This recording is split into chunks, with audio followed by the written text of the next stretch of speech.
was that? That's Monday summed up. That's fairly accurate, man. It's fairly accurate. But good thing it's Monday because that means we're here for Makeshift Monday. That's right. And ready to Got have our a good rates here time. on, our shirts and our hats. Oh, that's right. We got all the branding. It's really all the shirts I own these days. I know. I doubled up before the retreat. I grabbed a few more. That's all I want to wear. Why not? Yeah, stand proud, right? Exactly. Oh man, how was your weekend? Busy. Had some guests Friday to Saturday. It was a Warhammer weekend. Ooh, fun. So that's it's a good 2.5 days of nerding, but it really kind of drains you, and you step out of life for a bit, and then you come back and you're like, oh shit, I got to work. I got all this other stuff I got to do. But it's a nice well needed break. Super fun and good to meet up with my good friend Jason Azevedo. So nice. Yeah, speaking of good friends, I actually saw our mutual friend Sheldon Carter there on Friday night, I believe it was. I heard. Yeah, I went out for some drinks after the Leafs game. The Leafs game, which they won. Yeah, so he was in a good mood. I was in a good mood. Everything was in a good mood. His campaign is going great. He just hit, I believe, 500 backers today. I think it is. No, 500%. 500%. I think it's short by maybe 11 or 10. But I think we got 500 backers as well. So we're doubling up on the 500s here. Damn. So he's got 3 days left on his campaign, which is awesome. And it'll be nice to actually wrap it up with a nice vote. We got some great stretch goals ready to premiere for tomorrow, to premiere for his campaign for the last few days. So I had high hopes for his campaign and his book, and I know he did too, of course. Yeah. But I don't think I would have imagined how well it went, how great this turned out, and just all the support. And it's funny because we've been doing a rash of YouTube or podcasts and promotional stuff. Yeah, I saw the one you were on last week. That's right. Yeah. Well, yesterday we were on one for 3 hours, and I had to do some drawings, live drawings too. But it was cool because the fans were drawing alongside, and they were drawing my character from Arden, his character from Seal the Sun. Really, really kind of rad to see fan art of your creations. I'm just like, I know. No, that's so cool. It's an amazing feeling. I saw some of that fan art. We posted it earlier today on our Kickstarter update. And right. It looked phenomenal. No, super jazz. He's so excited. I'm so excited for him. So happy for him. Yeah. But now it's time to draw. Is it sad this is my first drawing of the day? Yeah. Well, you're always juggling a million things. So how was your weekend? Speaking of me. Well, Saturday I came and did a lot of paperwork, which is always the fun part of the job that people don't realize exists. And I also paid some people for subcontracts and different things, and prepared the minutia for the campaign and all that stuff. And then Sunday, hi, Mama, Dad. Hey, Sarah. Hello, Sarah. Basically, then I cut out early on Saturday. Had some dinner with the lady, chilled out. We watched The Harder They Fall, that new Western on Netflix. Oh, I heard that was good. Yeah, really enjoyable. Kind of has a very Tarantino-esque vibe in the kind of cinematography and stylistic elements, but overall really fun. And then I watched the stupid movie last night, Red Notice, the new rock thing on Netflix. That with Gal Gadot and Ryan Reynolds. Yeah, it's ludicrous. It's just silly. But if you want to shut off your brain for a couple hours, it's a fun ride. I mean, those guys are all personalities, so they're just fun to watch and enjoy. But then, yesterday I also helped the lady pack because big moves. This Wednesday's moving day into her new place, right? So, I mean, she doesn't have a lot, unlike myself, who's like a nerd pack rat who has all kinds of crap. Same here. Oh my God. I got a bed in the room here. I got all kinds. Hey, Gabe, what's up, It's Gabriel. I haven't seen that guy in a while. He just disappeared. He took a break after the Raid 4 story was done. Expo. I couldn't wait to give him a big hug and hang out. And he's like, nope. He's like, no bye. You had enough of me at the retreat. Yeah. but so it was a good weekend. Tiring. I kind of came in full speed today and just barreled through a bunch of stuff, and now I'm kind of nice to actually chill out and maybe, I'm not sure what I'm going to do, whether I work on some comic book pages or if I work on just something for fun. Maybe just for fun. I don't know. I think I need that mental break from a bit of work from the day, you know? Well, I got some stuff I want to do for Sheldon's To Steal the Sun. I have some card art I'm working on again. Nice. I had to change. I made some big changes, so kind of a restart, but in a better way, I think. So yeah, it's got to be quality for the fans and for Sheldon. So I don't want to just rush this out the door. So no, it's got to be good. Speaking of quality and really good artists, oh my God, we are getting spoiled today with some fantastic art. Yeah, super cool.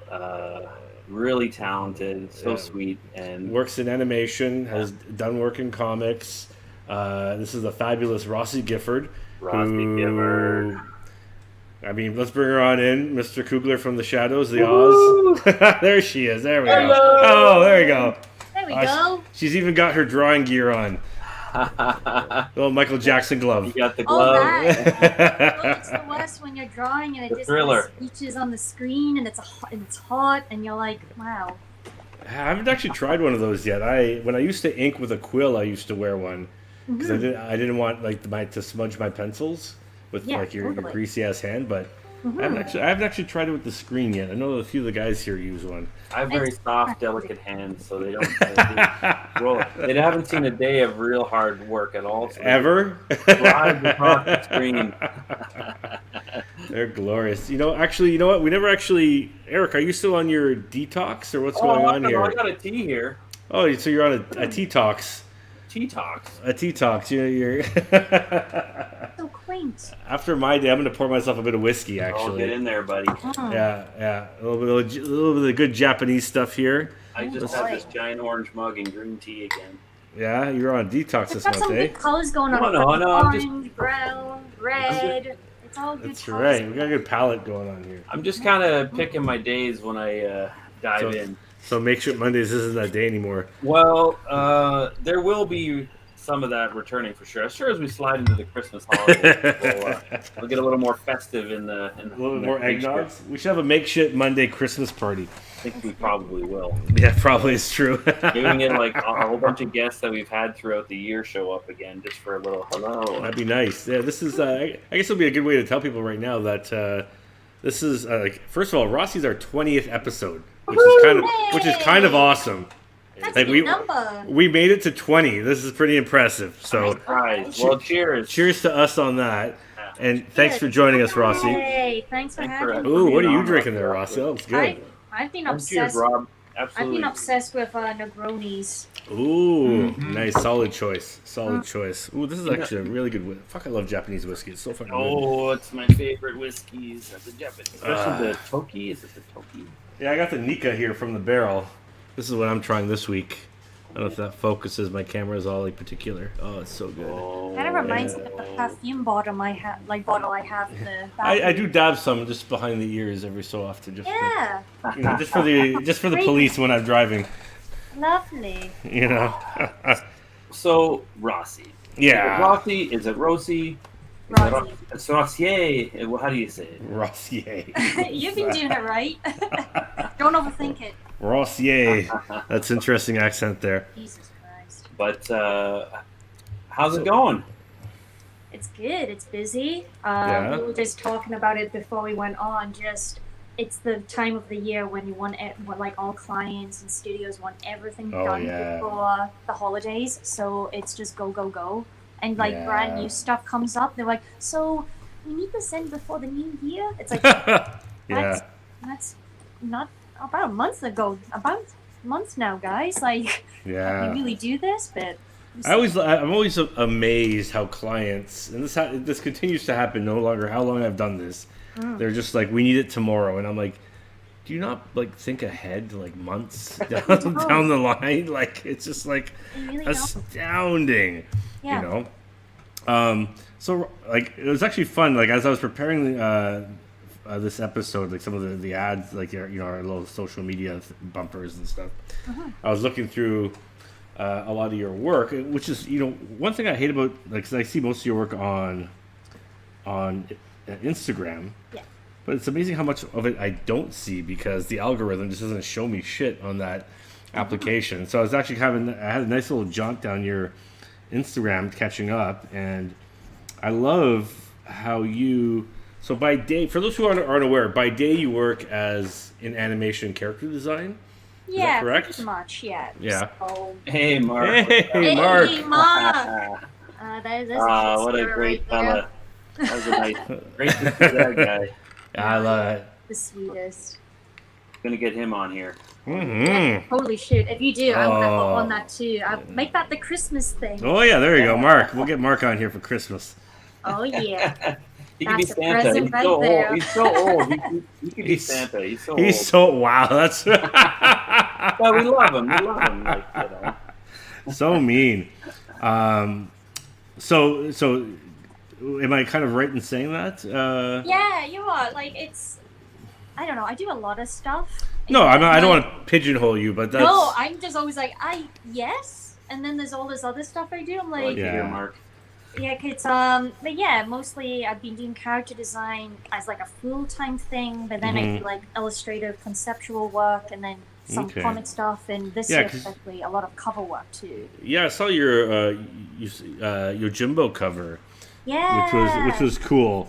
It actually kind of reminded me of your where I first know you from. Oh, you got the comic? I did. I got the. Oh, nice. I was so pleased. It came out so nice.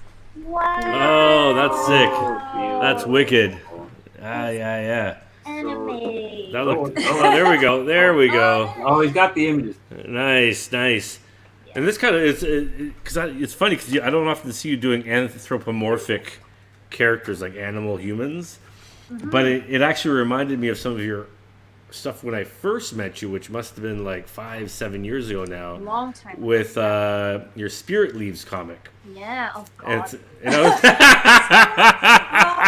Memories of flashback. But it's funny because I was looking at that today as well, and I was like, first it's like truly impressive to see your progression over the past several years, and how your style has evolved.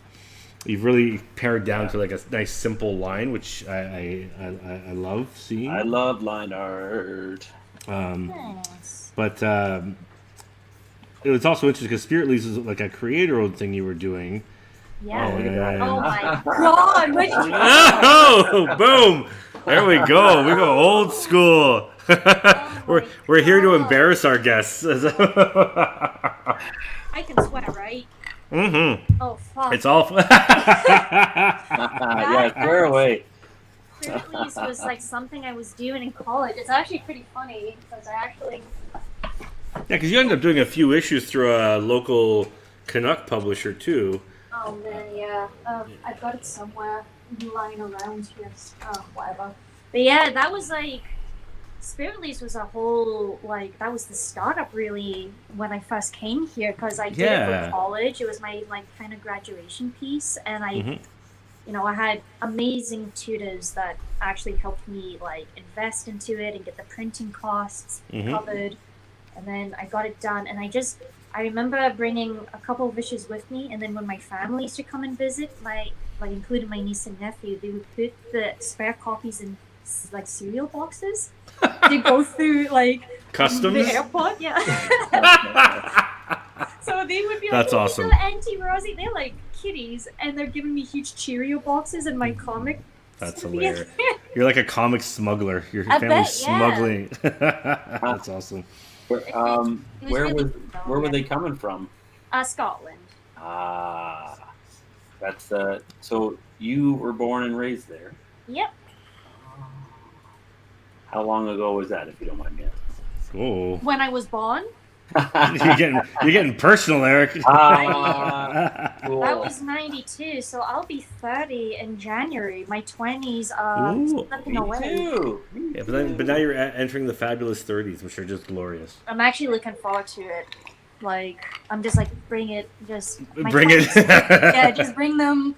I want to see what it's all about because everyone's going on about how great they are, and I'm like, yeah, this better meet up to the hype. Better be. I know. It's like all this hype. You know what? I loved my 30s, but I really loved my 40s. I know it's older, but I'm really excited about things are happening finally. So why is older considered bad though? That's not. Well, I think I think that's the society and bullshit. Yeah, society goes on about it like, you're old. It's like, no, you're old. You're old. No. It's like, yeah, I am fucking old. So what? Yeah, fuck you. Old just means you can have more fun. That's what I say. Totally. Yeah. Is something? Is doing your own thing like Spirit Leave something you want to return to? Because a lot of the stuff you've been doing of late has been more like it covers for other companies and animation stuff. Do you kind of have like a yearning, or are you actually just happy doing what you're doing, and then you'll get to the other stuff whenever? No, I think I definitely hit quite a bit of a. I totally burned out this year because I have been working on a lot of stuff, really cool stuff, and that's the part I'm super lucky with the opportunities I get, the people I'm working with. Even last week or two, I got a gig that I dreamt basically like a day before, and I got like the offer to do some freelance with the studio. Oh wow! It was crazy. I'm like, who heard me? And then like made this happen. It was great. So I love working with other people. I have some really good relationship with clients, and I love learning and making people happy. Oh, for but sure. I always learn something from it. But I've definitely been really keen to get back to my own stuff because I've been doing like Wildflowers is another ongoing series that I'm still developing. That I think that's a longer project. Okay. But then this year I was like, I actually want to do something that's really simple, like just a black and white zine of something that doesn't require actually much effort, but it's just storytelling. Yeah, I have that same kind of yearning. I know exactly what you mean. Keep it simple. Don't go color. Don't go crazy. No. I was just kind of like even looking back some of the French comics I used to read and just simple black and white. There's one guy, Frederick Peters. He's a huge influence of mine. He's done beautiful stuff, and there's one in particular he did, and it's just simple black and white. He just went straight to ink as well, which it was nuts. It looks amazing, but it was just the story. I have to look him up. It's called Blue Pills. This is the comic I'm referencing, and there's a pretty heavy plot to it, but it's really, really good. But he's amazing. What was the title again? Blue Pills. Oh, Blue Pills. Okay. By Frederick Peters, and it's like 2 E's in the Peters. But okay. Amazing. I met him years ago at Thought Bubble, and was like instantly like bashful as fuck because he's a handsome Frenchman, and I'm like, I love your stuff. Like, super nice guy, and yeah, he gave me some great advice, and I still remember that. I was like 2018 at Thought Bubble. Yeah, this is it. Yeah. Super good. Nice. And so, living in Scotland, were you more influenced artistically by? I mean, nowadays you obviously have the internet; you can look at whatever you want. But were you more interested by North American stuff, the European BD, or like the more indie stuff out of London and the UK? Like, what was your bread and butter?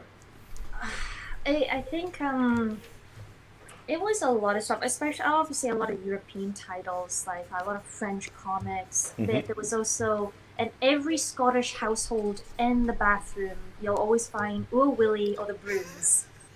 What's this? And it's a very well known. It's a Scottish family. It's like it's even coming up here when I'm looking it up just to explain it better. But it's like it's a comic strips published by DC Thompson, and they've been going on since like World War II. Oh, and wow. there's weekly comic strips, and it's just the day-to-day lives of these Scots folk, in English as well. And they're just really delightful and quaint. It's kind of like a slice of life. And yeah, that was like a huge influence because my dad used to read them, and there's always anthologies and collections.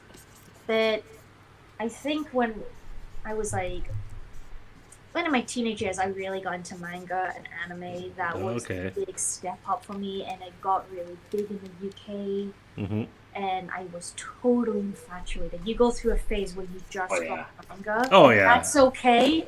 That's okay. Yeah. That's okay. I know a lot of kids are just like, it's the only way, and I'm like, It's cool. There are many. Oh, what's this? Or Willie and the Bruins. Yeah, it's real. That's awesome. Yeah, Willie is he's kind of like the Scottish Dennis the Menace. Like, he's very... That's awesome. He's a bit of a shitbag, but he's a good kid at heart, you know? Mm-hmm. Shitbag. Yeah. Little shitbag children. There's a couple of them back at home, but we're quite charming, so we get away with a lot.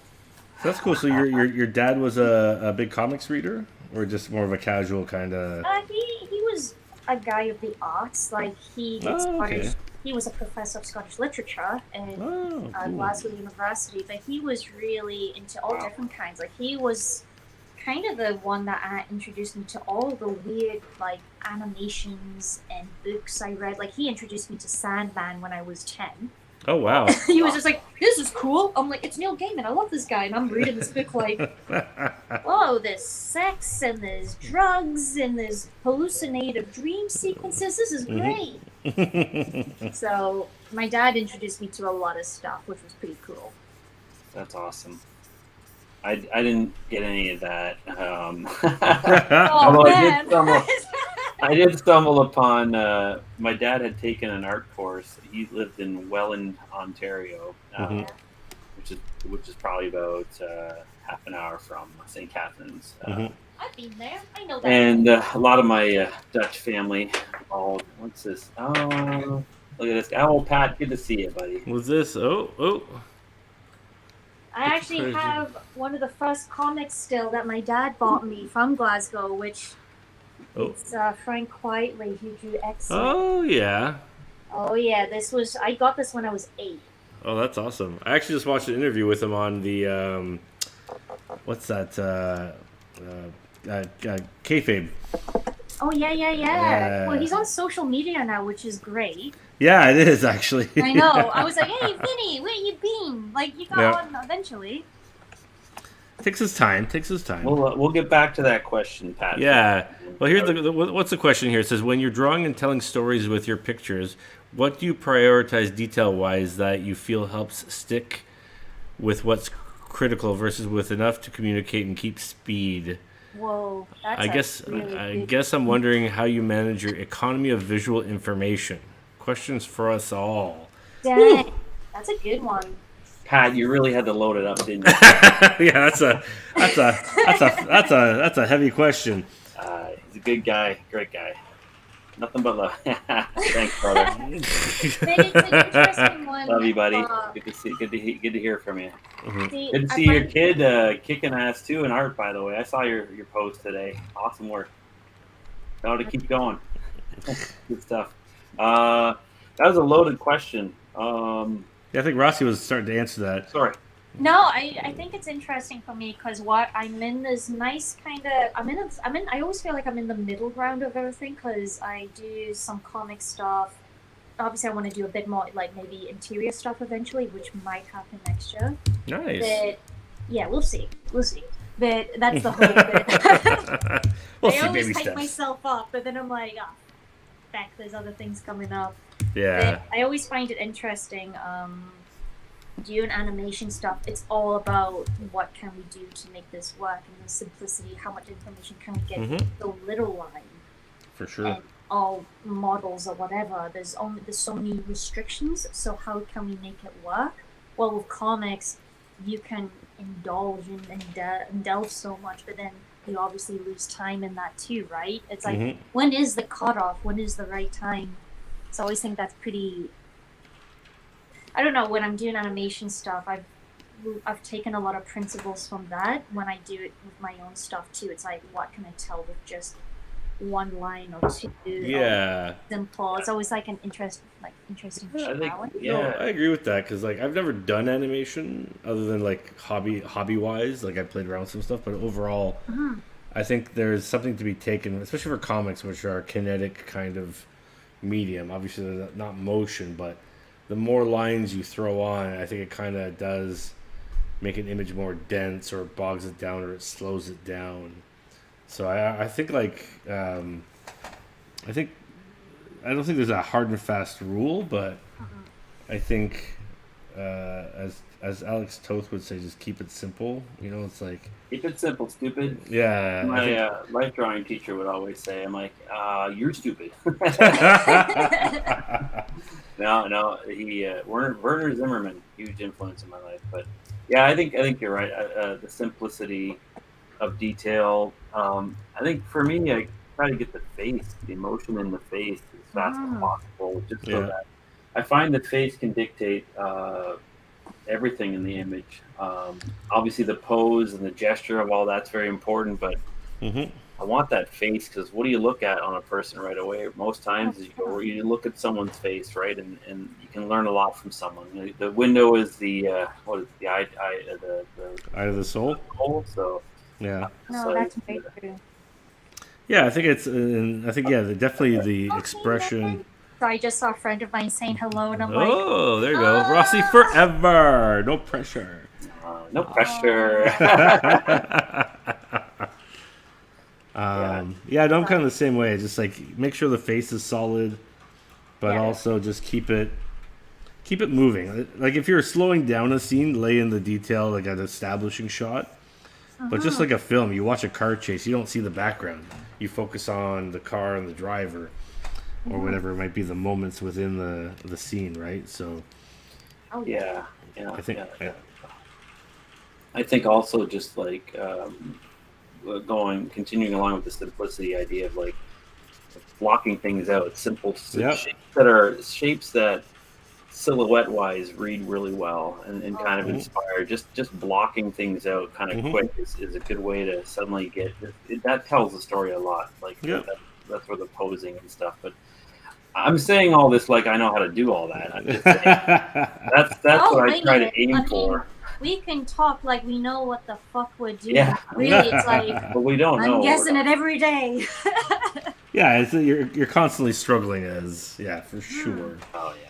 And I think that's the thing. Like, what works 1 week could drastically change the next week because you've discovered something new about what you're working on, or you've tapped into something new, creative approach to something, and that opens up. It almost kind of resets a lot of things maybe that you already kind of like set in your ways, which is healthy, of course. I think it's good, but like it suddenly resets your way of thinking and drawing. And then you're like, and you go through all the stumbling blocks again almost to rediscover feel this. But I think that's how you grow, right? So. I like that with like what I do, like when I'm involved with animation, because I work on a variety of different stuff. Like I mostly work on like more mature, like more distinguished kind of styles. But it's every time I'm working on something new, like I've always learned something new from it, and always kind of I take a bit of influence in how I approach maybe something a little bit different. But every time I do a new gig, I approach something the way I did in the last project, but it doesn't land or it doesn't work. And clients are like, this is not quite what we're looking for, this or that. I'm like, right, I've got to kind of try this all over again and kind of research. Oh, hey, Jeff. Hey, man. I've seen so many friends. It's so good. It's so cool when we have new guests every week because all these people pop in and I'm bringing in a whole crowd of folks. Yeah, like, what the fuck is this? Yeah, no one cares about us.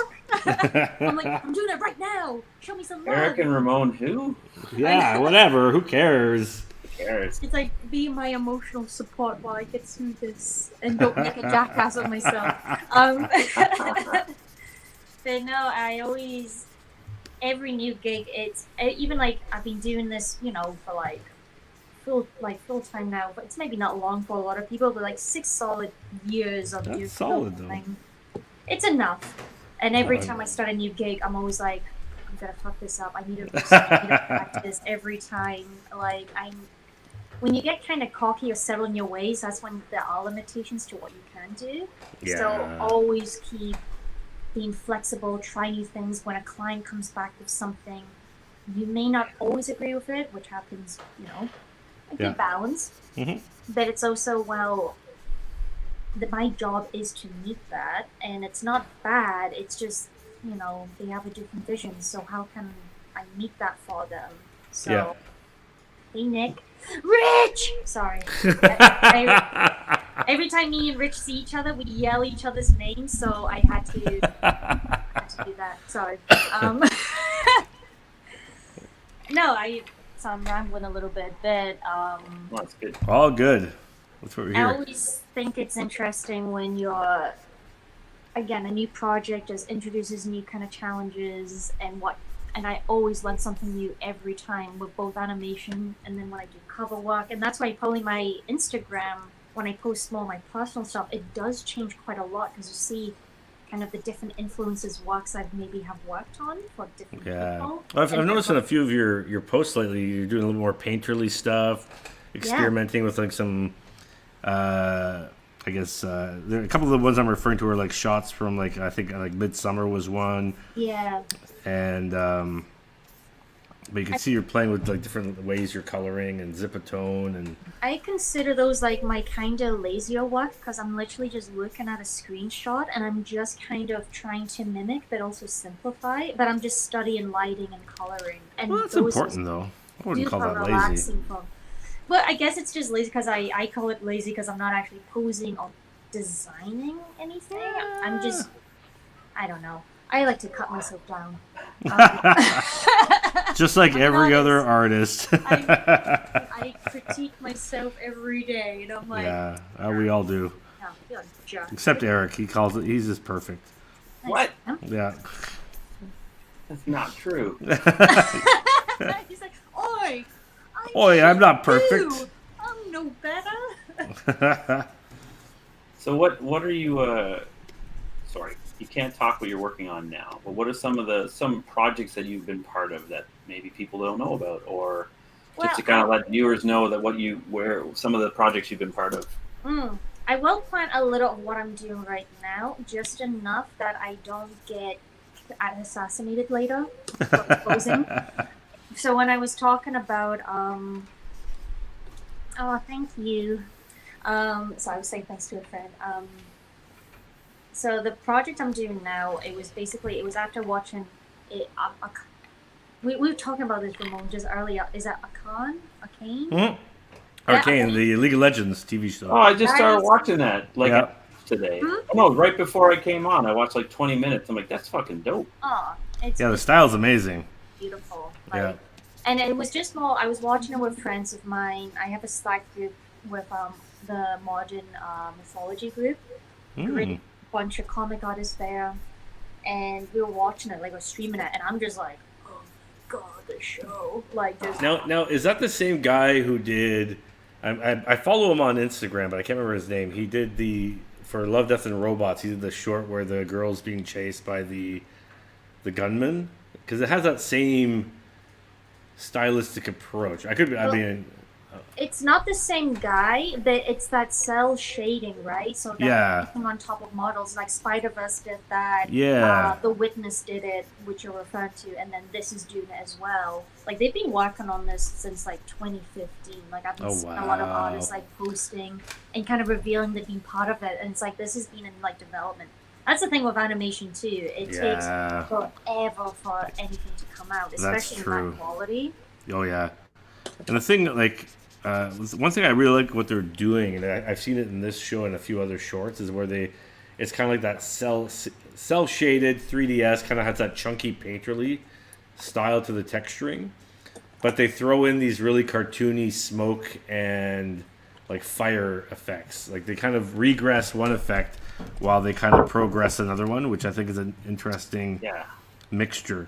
The colors and the painted backgrounds, I'm just like I love the blending of 3D and 2D and So sorry, I cut you off there, but you said you were involved in that, or you're not in that. So I watched it, and I was just kind of sitting there, and it was a French studio that did it, and the French animation studios, they just kill it. Like they know what they're doing. Yeah. And I follow a lot of different studios from there, like in Paris.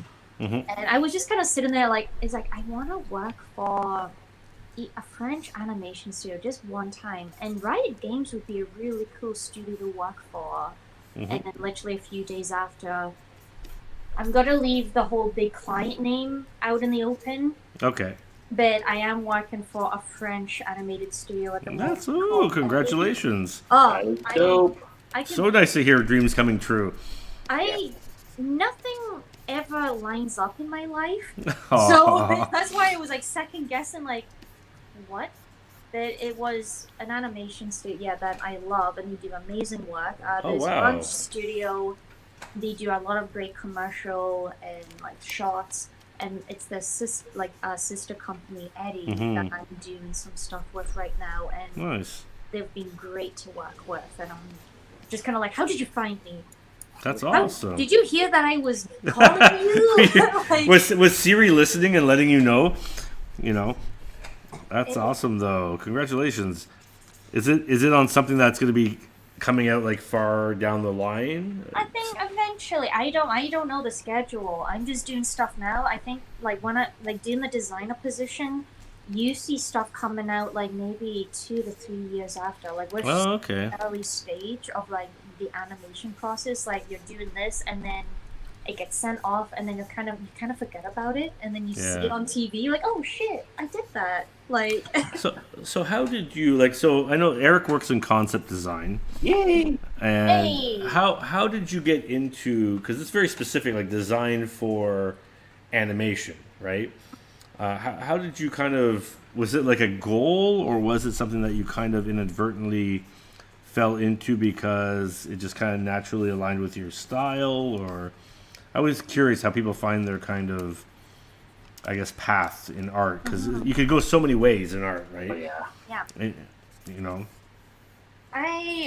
When I was a kid, I could only just draw, so I knew I wanted to be involved in art some way, and I knew I wanted to go to art school when I was a teenager. Like, I was a really anally focused kid, and that just drew all the time. I was awkward. I didn't talk to anyone.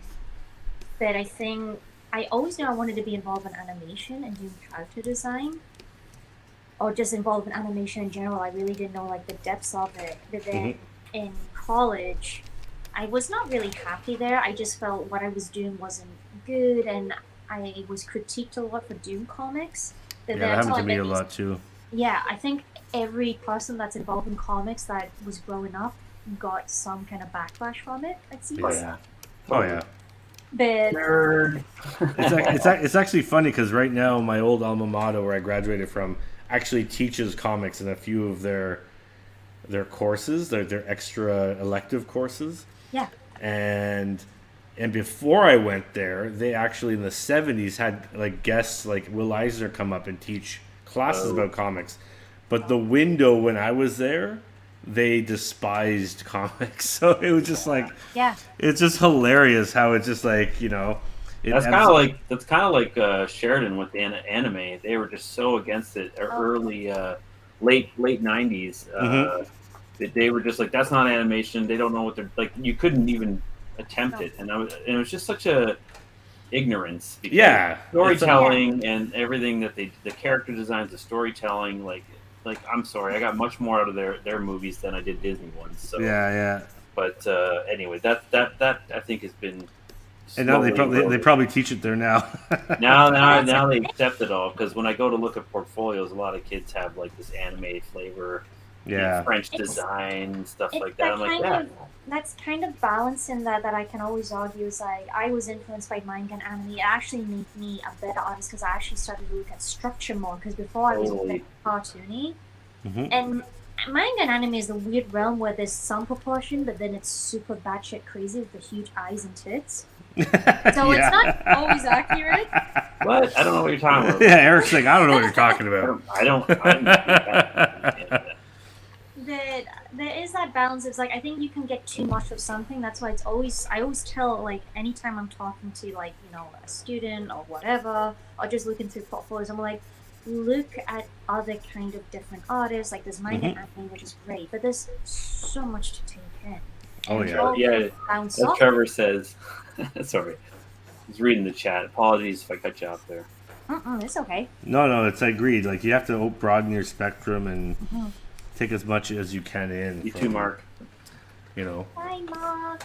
Bye, Mark. I assume he's leaving. Bye, Mark. We'll have you here before Christmas.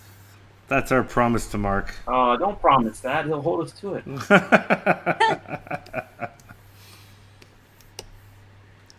Trevor made Disney's hiring out a second year. Yeah, we got told we were going to be handed the world when we got into animation. We're making 6 figures coming out of Sheridan College working for Disney. I'm like, oh, and we all believed it. We all ate it up. And it's possible. Well, probably at one point it was true for a bit. Like it probably was like, because I heard the legend too, and all those things start from somewhere. Probably a couple of guys got handpicked or something, and but it's a rarity, right? Like not everybody's gonna go down that path. It's just different, and there's always different options. Like again, like yeah. So I guess getting back to like how did I even get involved? It was like. So I always loved doing comics as well, and I was backlash for it, but I did like a 6-month program, and I met 2 tutors who are still really good friends of mine today, and nice.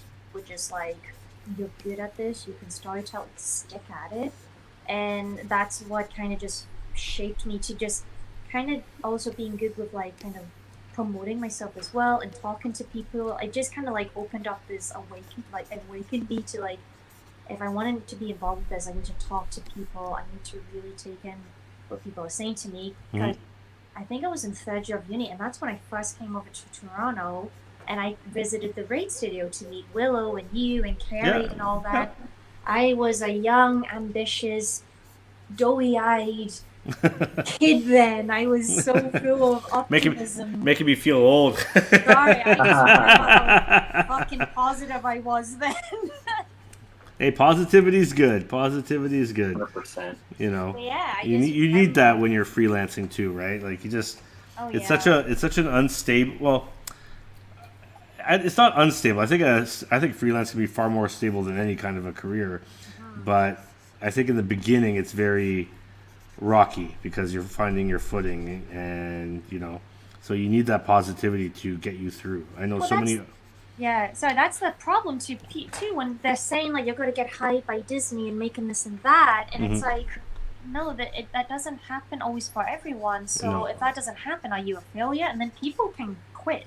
Oh yeah, well I know many great artists who are like phenomenal artists who just couldn't handle the rejection or things never landed in their lap quick enough, so they just kind of quickly. Unfortunately gave up, right? If they just only persevered a little bit longer, grew a thicker skin to kind of battle the ups and downs of a career, they might have actually succeeded. It might have taken a little bit longer, but not everything lands in your lap as quickly as you always want it to. Unfortunately, it takes work. Oh yeah, I know. Like, it does. Like I've even said about my career. Like I've always said, like I always feel like I'm 10 years behind. It's just like, but but I'm happy. I'm at my own. Like when I realize that, I have my own pace, and I'm okay with that. So I think that's a big one. Actually, saying what you just said there, Ramon. It's like being okay with where you're at in your career, or where you're at in your artistic journey, because you're always going to be struggling and trying to figure out, what I want to draw like that, or I want to be better at this. Yeah, for sure. So you're constantly always doing that, but as long as you're okay, that you're okay with the fact that it's going to take time, and you're going through changes, and you're okay with where you're at right now. Yeah, I think that is a level of maturity, and I think that just gets you kind of learn it on your journey, and I think the good ones. Recognize it and then and keep rolling. They don't let it slow them down. Yeah, what I mean. It's like you're gonna get there. It's like that old adage: enjoy the journey. Like the destination is not necessarily the best part. Yeah. It's like, why is there always a rush to things too? Yeah. I don't know. It's I have been very lucky in like the opportunities I've given, but they have not been smooth sailing. Yeah. Same. I've had a balance of tremendous opportunities and excellent experience, and then some terrible ones. Yeah. And that can really, it can either make or break you at that point, but there's always a sense of patience, and there's always a sense of, okay, I this is not great right now, but what could it lead to after? Because you have to think of the bigger picture. It's not just about the project you're doing your own thing, but it's who are you meeting, who are you talking to, how do you work in teams or whatever, how are you even just talking to people in general. Yep. Potential big projects. There's a whole huge expansion there that you're not like as an artist. You're just like, how can I be successful? But it's like there's people you're gonna have to talk to and meet and. Yep. No, for sure. To add to that, Yep. No, I agree with that 100%. Yeah, I think that's an interesting point. Like how social art because we're all kind of like weird nerds that sit at home and draw, but like if you really want to get out there, it's about meeting people and socializing and connecting, and and that I think scares a lot of people too. They're just not comfortable with it. But I think the sooner you're doing it, the sooner you're. Yeah, I think a lot. Yeah, that's the only reason I think. Sorry, Ramon. No, it's okay.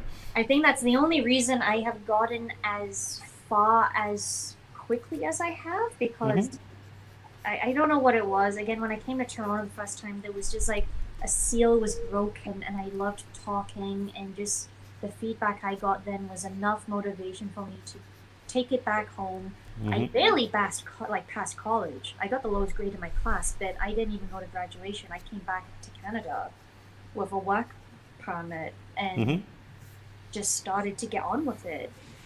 And it was just kind of like I was really focused. It's like I want to do this and I want to do that. It just became really like such a target for me.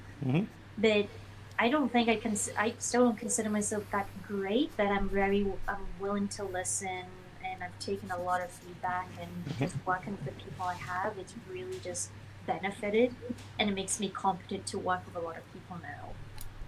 Well, that makes perfect sense. Like, yeah. I know a lot of my opportunities came from just socializing and networking. Totally. Not even showing my portfolio half the time, because it'd be like it'd be it would be the fifth conversation where they'd be like, "Oh, so you mentioned you're an artist. Let me see your portfolio." Or, because people like to work with people they like as well. So like people, you could be the most talented guy out there. You'll get work, but sometimes a nicer guy will get more work because people just enjoy working with him more than they do with maybe the guy who's great, but his personality is a little bit more abrasive or whatever it might be, right? Or egotistical. So you have to be careful of that stuff. It can actually impact the movement of your career quite a bit. It's different. There's different ways of doing it, and when things happen so quickly, you do get a sense. You do become just not really fully aware, and you can be a little naive of like things don't always line up or whatever, and that's when people can react in a way that's like, okay, it's not bad. Like there's many times I've been rejected, or people have asked me, it's like, I wish I was confident as you. It's like, guys, this has taken 20 years. It's all a facade. Like, it's like this has taken when I was growing up, I had a lot of challenges in speaking, and I was such an awkward child, guys. Like, no one would talk to me because I couldn't talk to anyone. So the only reason I'm so good at it now is because I took extra effort to do it. But everyone can, and there's a different way of how you talk and pitch yourself, so you don't have to be loud or like in people's faces or whatever, or be like, "Whoa, this person is like the life of the party." There's whatever is the right pitch for you. It's yeah, that makes sense. Find your public personality or your networking personality. You know what I mean? Guys. So there was a question there about what from I can't even say the name. CEOs can what's Hussein Zokan? Yeah. What's your favorite comics lately you've been reading? So I have not been reading a lot of comics. Yeah, me neither. I haven't any time. I've been working on a bunch of stuff. I think the last comic I probably read was Andy Bélanger's Mother Trucker. Which was entertaining. I'm trying to think if I've picked up anything lately. I tend to buy like in trade, and then it kind of sits on my shelf till I find a moment to read it. I've been kind of catching up on Headlopper. Headlopper. Andrew McLean. Yeah. I love his stuff. And it's such a cool. I love that guy just like forged off into his own style, and that's that. And I'm like, that's interesting, because if you look at his earlier stuff, it's so different. Like he just kind of created this new voice for himself and moved forward. But yeah, I'd love to explore more stuff, but I also find that I haven't really been into a lot of superhero comics for years, and so I tend to kind of just pick up. I'm trying to think what else I picked up recently. I picked up 2 trades. I picked up Headlopper Volume 4 to catch up on, and then I picked up... Oh man, what was the other one? I think it was... No, it wasn't Outcast, which I got to catch up on as well. But, I'm blanking. It'll come to me. I can't remember. I'm like, it's sad, because I only bought 2. I don't know what the other one was. That's the thing. Everyone's always asking me, it's like, oh, have you seen this? Or have you watched that? And it's only been a few weeks now. I've watched Squid Game, obviously, Arcane. Oh, your illustration there for the promo art looks fantastic. I was like, that's so cool. Oh, yeah, you captured their personalities bang on. You have a nice way to... Hey, there it is. Yeah. That's superb. Yeah, I always in a weird zone because I'm like, do I add more shadows? Do I render this more? But then I'm always a bit lazy, and I'm like, I'm just gonna do again. This is when my French influence comes in because they do a lot of just flat colors and just that. You know what? I'm on your side with that too. I never really was taught how to color things or paint. So I really like the flat colors, the Art Nouveau approach, the French coloring. Like I like all those things, and I try to emulate my current workload after that a little bit more. Oh yeah. I think it shows the power of the line work, which I think whenever I'm looking for portfolios for concept art, I zero in on their line art, because if you can understand line, you're off to the races. So. I'm not saying I do. I'm just saying that's... As long as the people you hire do. What's that? As long as the people you hire do. Exactly. Yeah. Exactly. It's because that shows like a real strong understanding of the fundamentals, and that's so important. And people get caught up in 3D programs, and nothing wrong with them at all. No. And I think they're very, very beneficial for a lot of reasons. But you have to keep thinking of them that they're still just another tool. Yeah, for sure. Not to. Don't take that time and study away from the fundamentals. And line work you can't really fake. It's so nuts. So especially minimalist line work. Like I find like in comics you have a lot of artists who just kind of over render. I think it's to hide a lack of knowledge sometimes. I'm not saying all the time, but sometimes. Well, you know what I mean? I'm always like in awe because I feel like I'm such a simple bitch in how I draw. I'm just like, that's it. I've done it. That's what I was actually going to put on the placard for when we were having your like Rossi Gifford, just one simple bitch, just one. I mean, it's kind of true. It's like there's not much to fucking figure out there. But it's like, but when I see really rendered, I'm always in awe of it. Like I always love seeing Zach Howard's work. Like his stuff is so good, and there's a whole, and even like Jim Lee and all that nonsense. Like there's so much going on there. I'm in awe of it. Of just like, there's so much time and effort. The reason I do such simple stuff is because I have no patience. Yeah, I can see that. That too, for sure, for me. Like I used to be way more rendery, and then as I've gotten older, I've gotten simpler. Because it's just like, I'm like, yeah. I think you also learn as you get older and more confident in your work. You realize all the superfluous lines don't mean anything. It's just the pure line, which is the outline of the leg or the shadow or whatever it might be. That's what's going to carry the image. Just some details you can get there in just one line that catches all the curves, all the definition, and it's just enough. And that's what I love in drawing, is just the subtleties you can capture.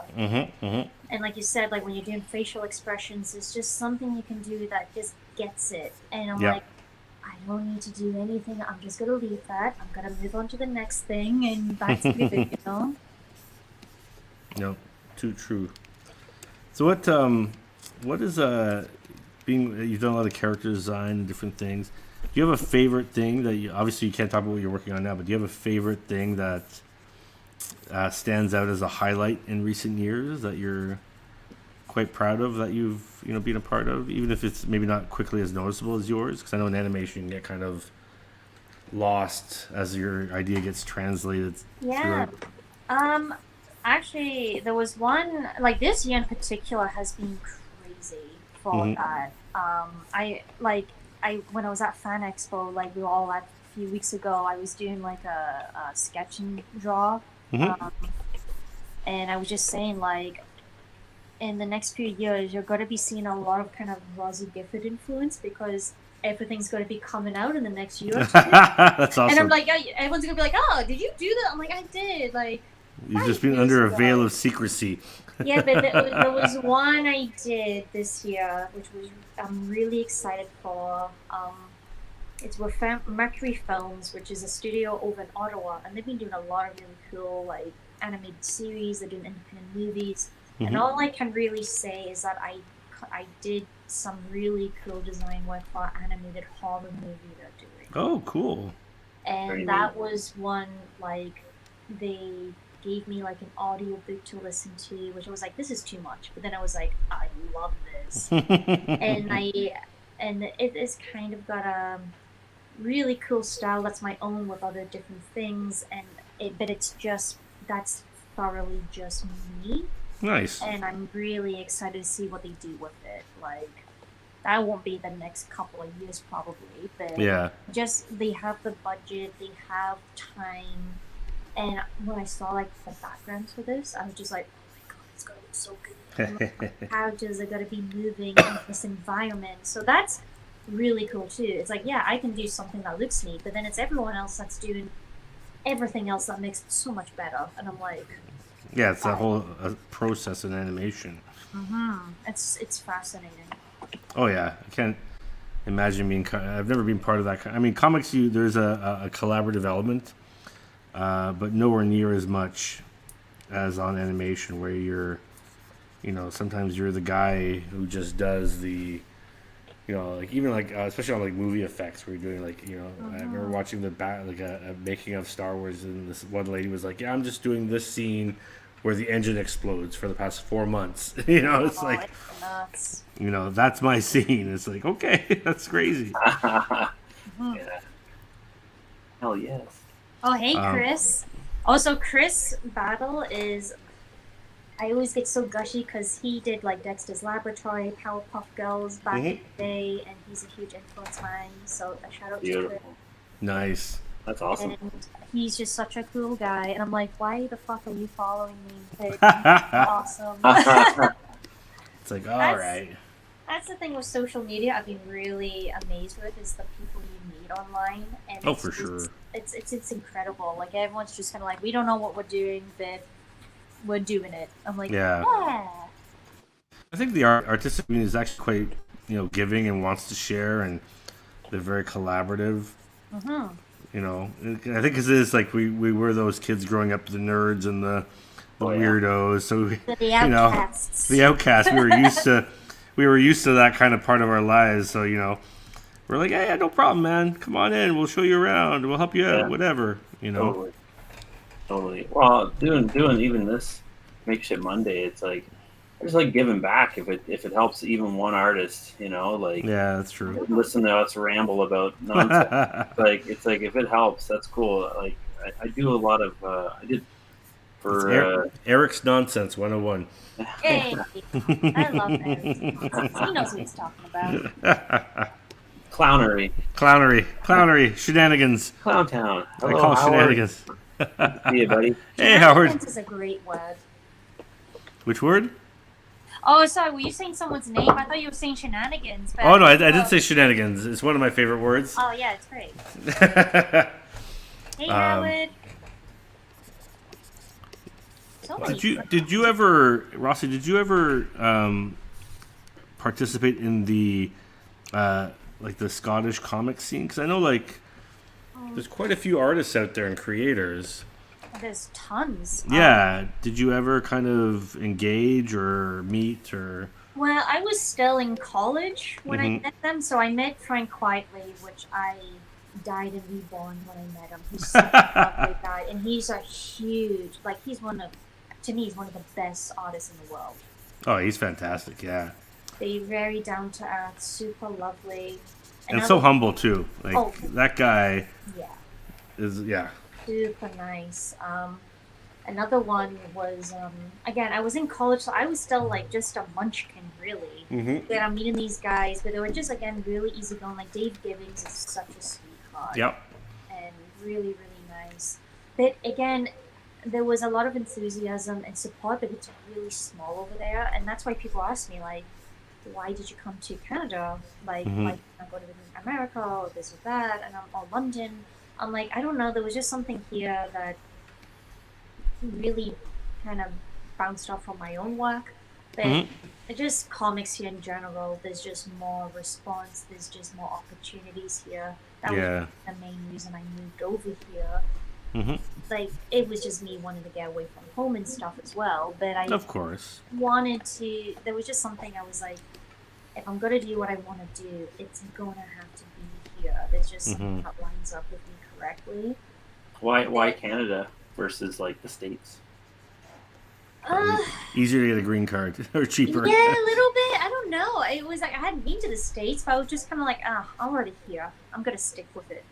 And I'd like coming to the Raid studio and meeting you guys and again other animation studios and the network I made here, it just really, it felt right. I would love to expand, but you can work anywhere. Like, especially these days. Yeah, you know.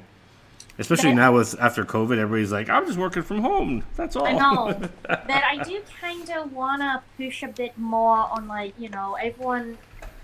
It's always interesting because there's other podcasts people are like, hey, you're a Canadian creator. I'm like, I kind of want to reinforce in a weird way that, yes, I live in Canada. I want to be here, obviously, but I'm a Scottish creator. And I kind of want to bring, that's what I want to bring next in my stories. I think that's important for me now, is bring that Scottish influence and my upbringing and reinforce a little subtle Scottishisms in them. Scottishisms? Yeah, Scottishisms.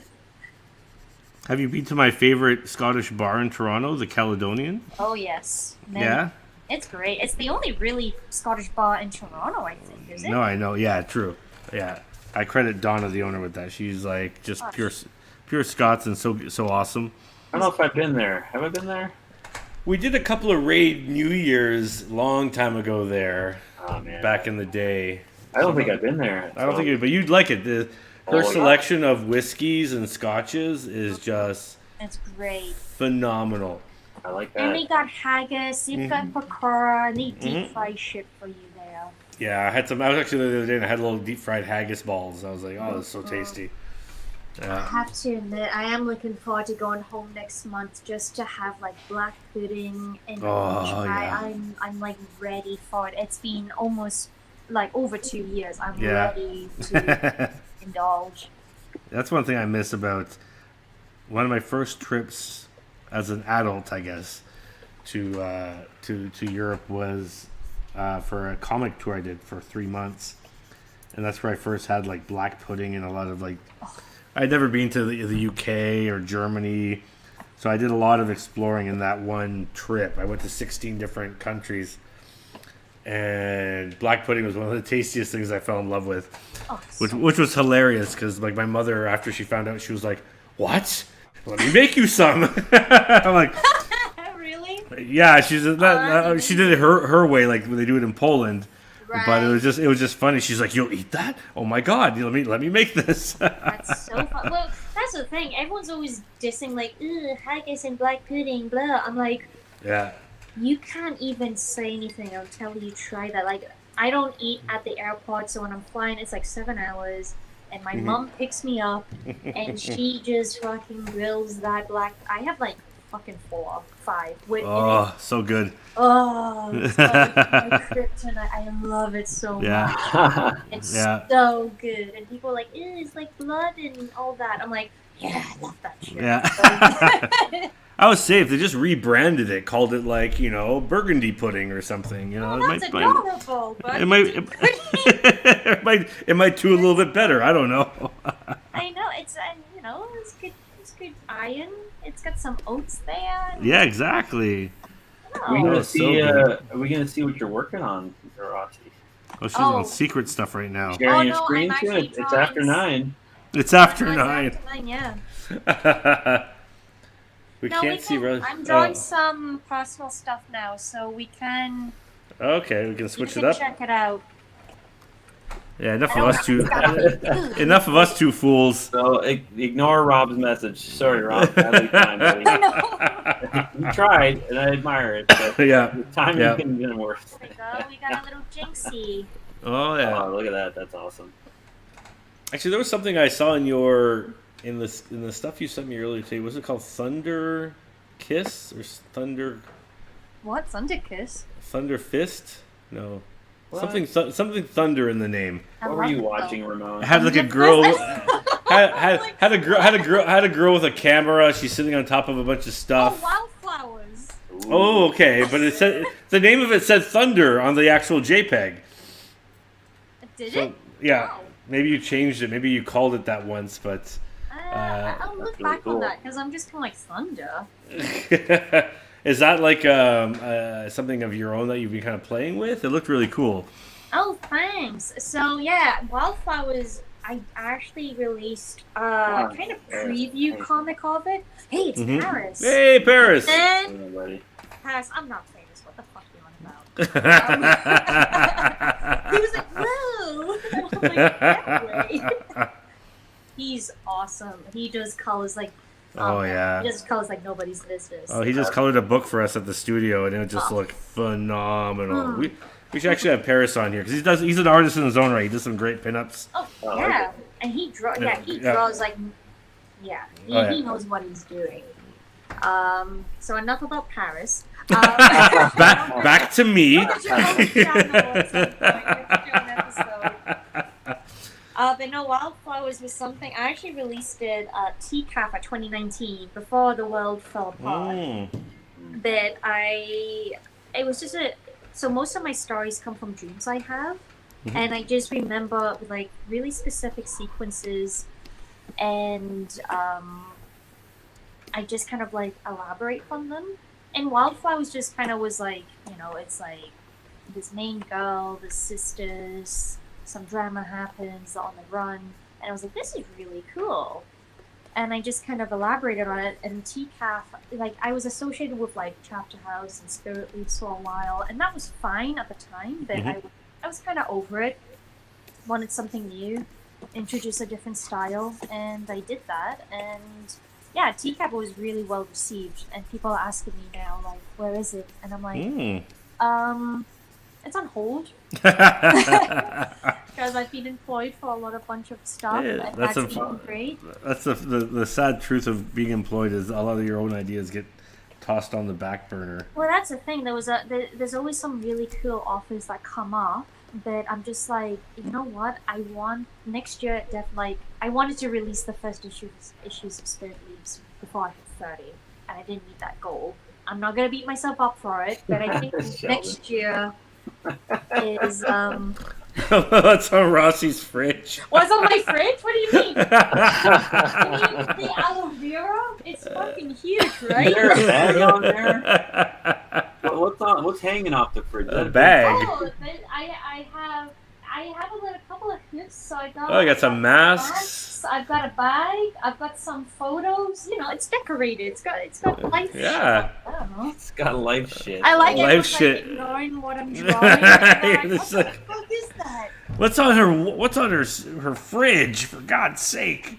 I mean, there is a lot going on here. I mean, I always find this view really funny because you can see like my front door, and I'm like, if anyone breaks in and like hip snaps me, then I expect you guys to call 911.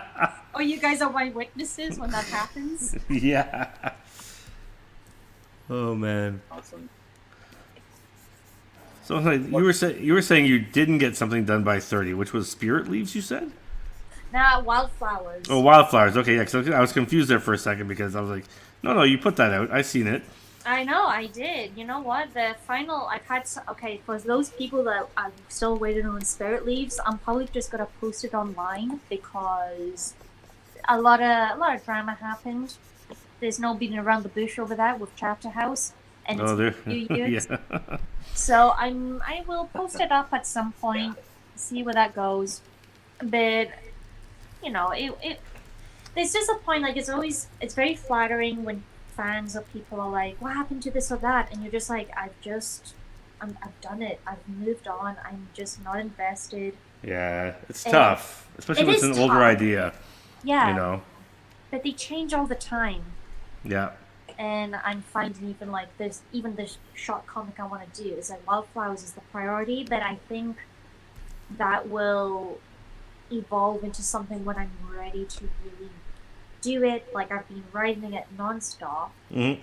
Like, I already have a kind of sequence of, it's a bit of my own personal experiences, but other things, and again, the Scottishisms coming in there. Mm-hmm. And I just need to I know that's something when I'm ready to draw it, I think it'll be decent.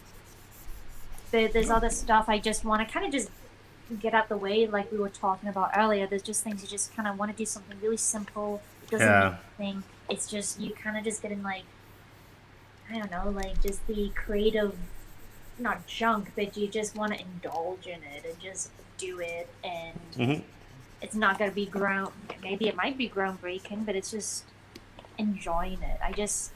I think this year was kind of hard because there was a point I was so stressed out I just wasn't enjoying drawing, which doesn't happen often.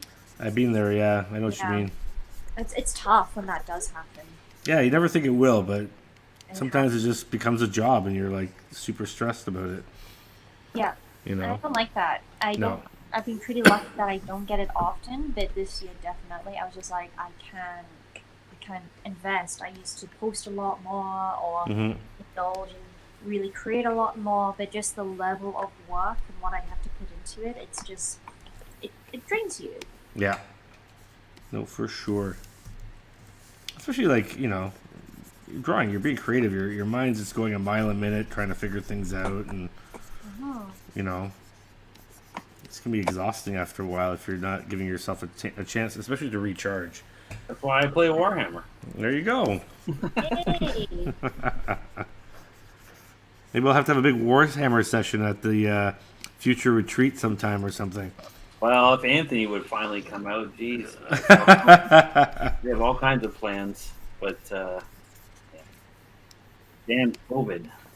Damn COVID indeed. How did you manage through that, Rossi? Huh? How did you handle the COVID situation? Ups and downs, like all of us? Yeah.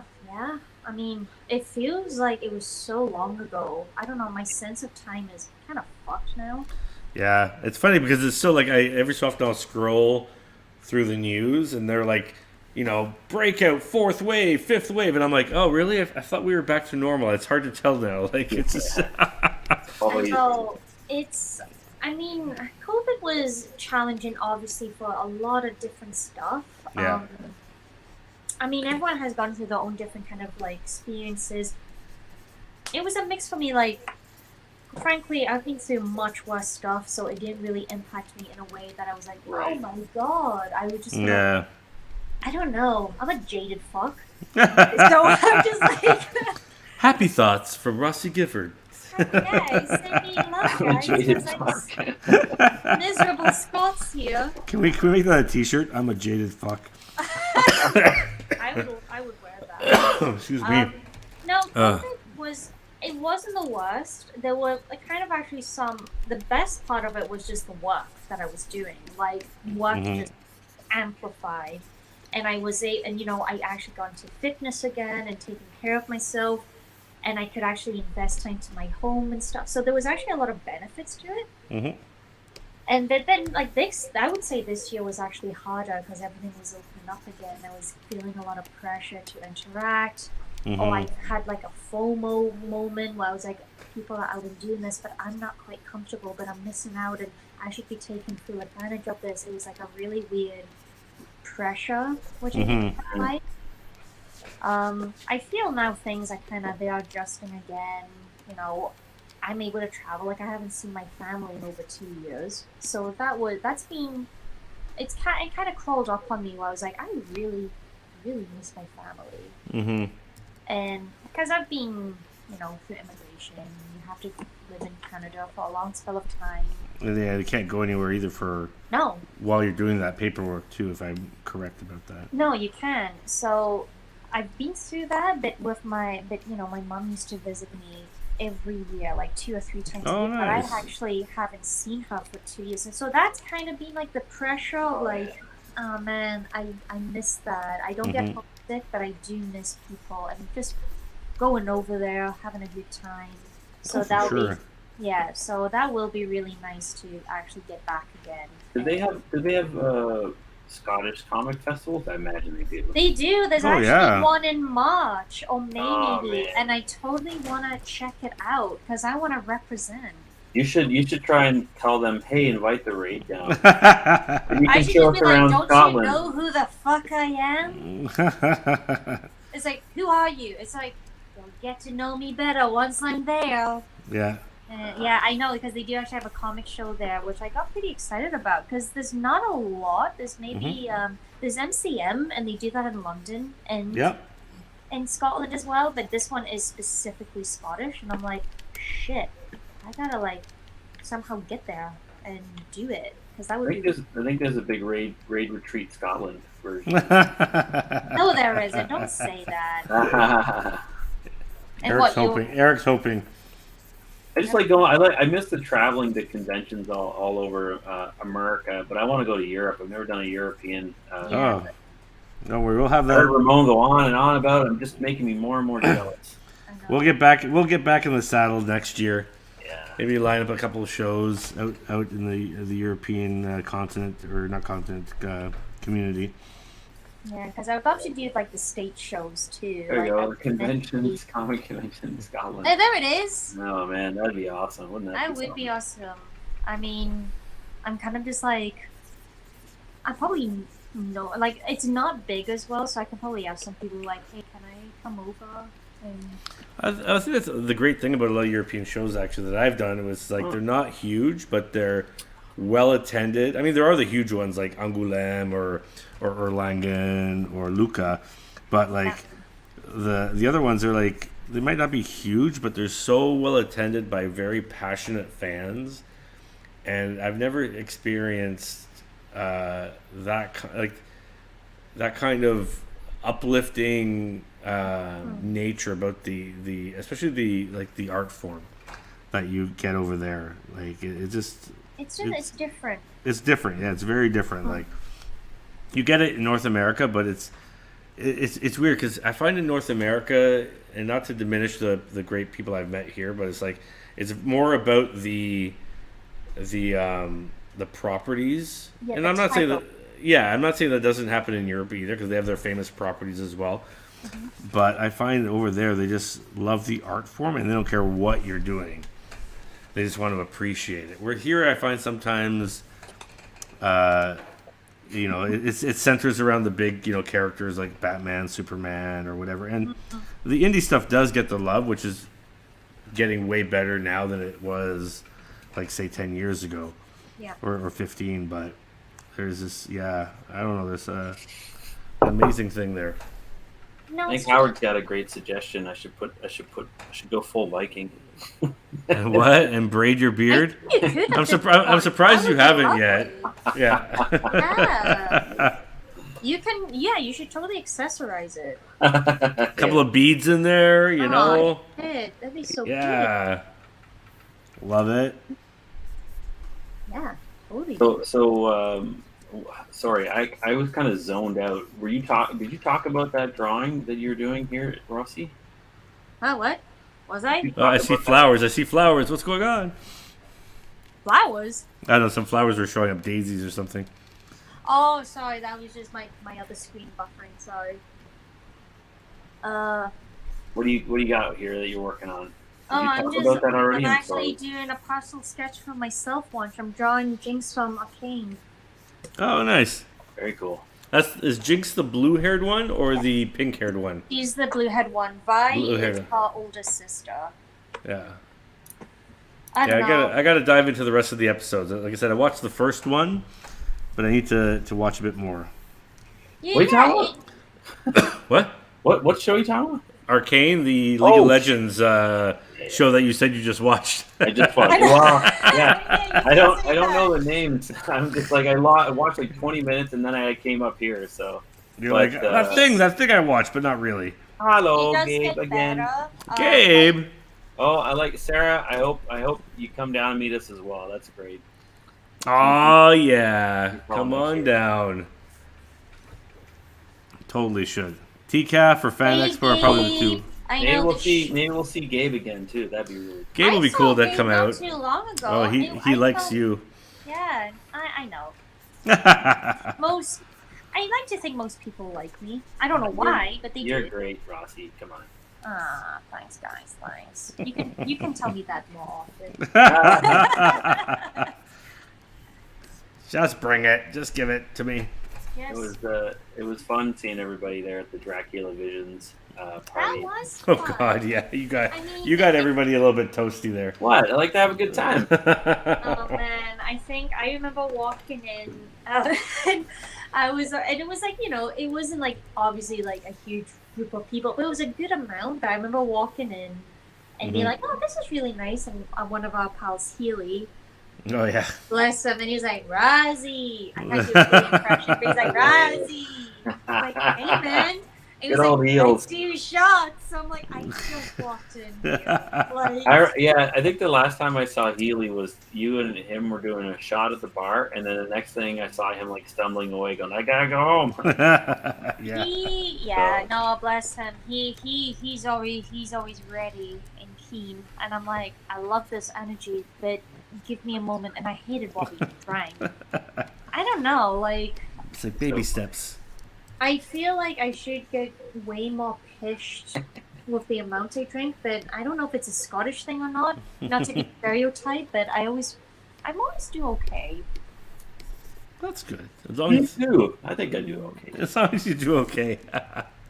I'm not at a point where I don't know where I am. I'm just always kind of like, and considering my size too and stuff, everyone's like, what the fuck? And I'm like, I don't know. She drank her weight.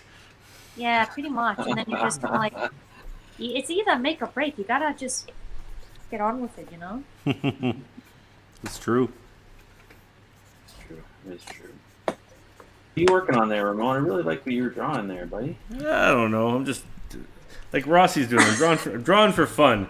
I like Gabe's just like I wasn't even there and I heard about this. Yeah. That's so funny. Well, Gabe, you were missed, my friend. It'd be nice if Gabe came out more often. Doesn't like us anymore. He came and visited us here in London. Also, your friends miss you. He came to London and visited, which was nice. Oh, that's nice. Came here to see his buddy Mike Skyers, and then him and Dear Becky showed up. So, and we treated them to a nice little fire in the Black Wolf Lounge. So nice. This. Yeah, that is very nice. He even missed me. It's good stuff, buddy. Good stuff.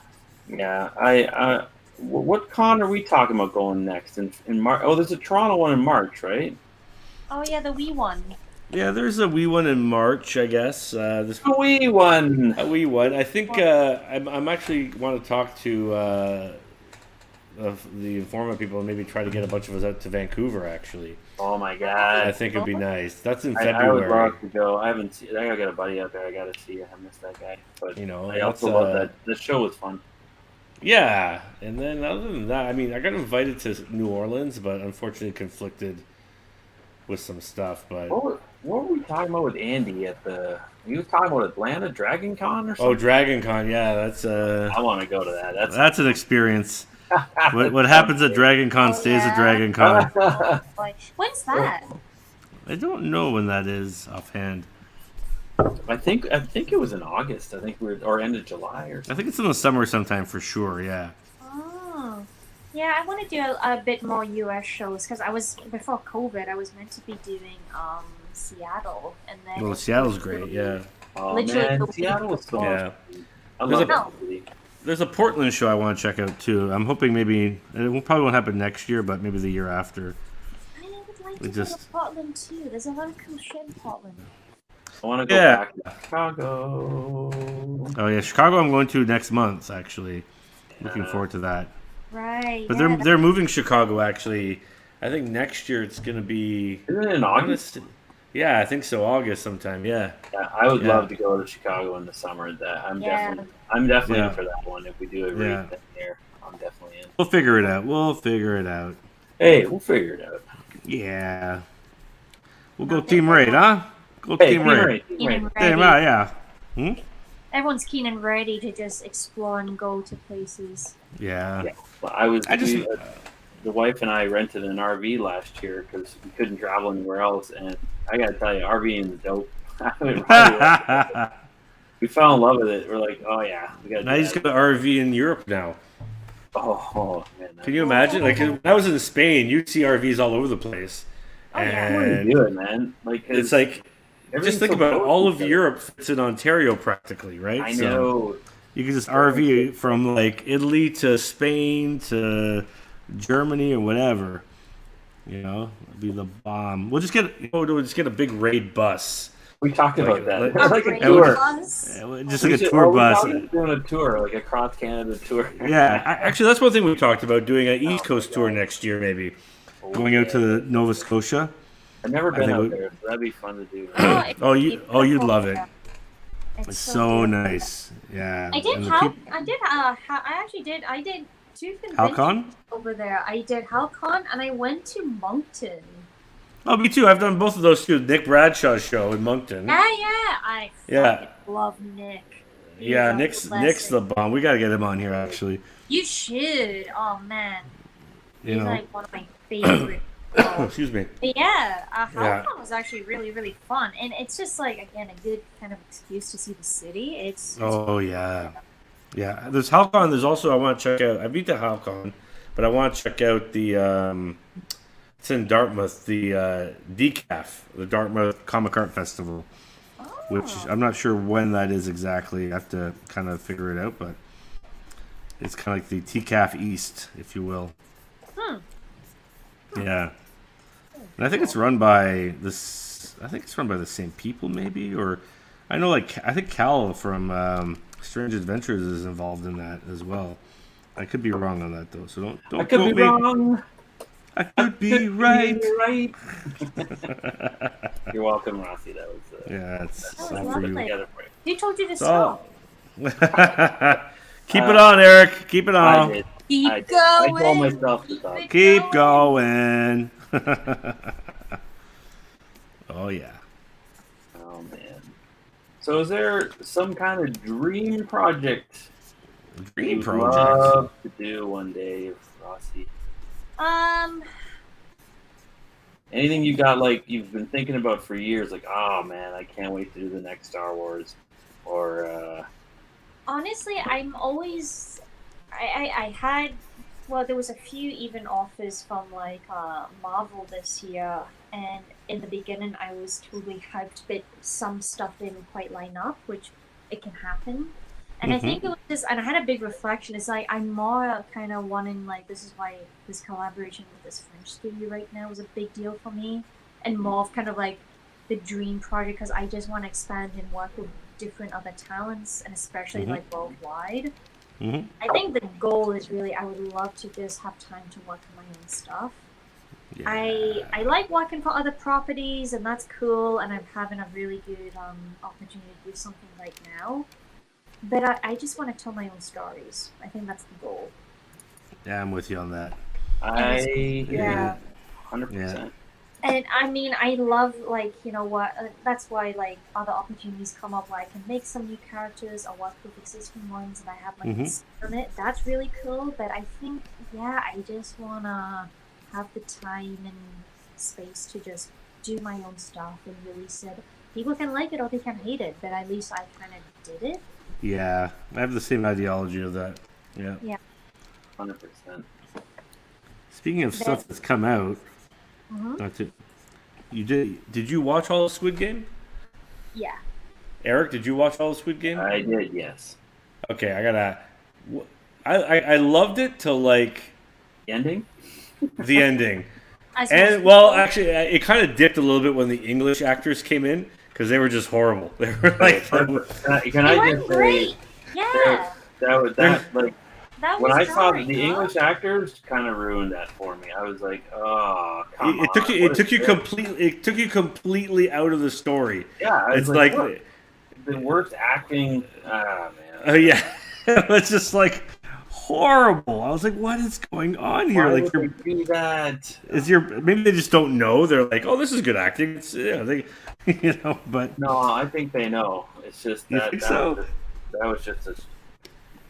Oh, man. It was like I love that's the thing with Squid Game. You always kind of forget about the detective story, which was actually really, really good, and I was really invested. And this guy was obviously super intelligent, but yeah, that part was kind of jarring. You're just kind of like, who are these fucking guys? Like, I don't know. Yeah, or even the brother story, like the two brothers story. You're like, you kind of saw it coming. You knew the guy was going to be running the show. That was like obvious. But then I'm like, oh, they just killed him and that's it. It's like, I mean, spoilers, people. Sorry. I don't think he's dead though. You don't actually see his body. I know. He's probably going to come back or something, crawl up the shore. So many apologies for anyone who hasn't finished. Yeah, exactly. I'm like, if you haven't watched it, it's your own fault. This is gonna be the stream. That's the worst response.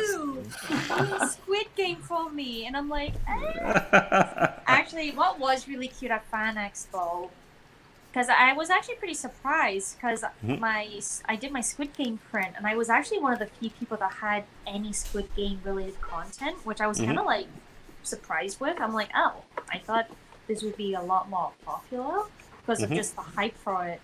That I had so many young kids coming up to me, like, maybe 10 or 12, sometimes younger, and they're all dressed up, and they're like, Squid Game, oh my god. And I'm kind of like, oh, that's awesome. That's really cool. Aren't you, like, I'm also like, aren't you a bit young? I mean, I watch a lot of crap. You know about Squid Game. But their parents are like, don't they watch the YouTube version? I'm like, the YouTube version? The YouTube version.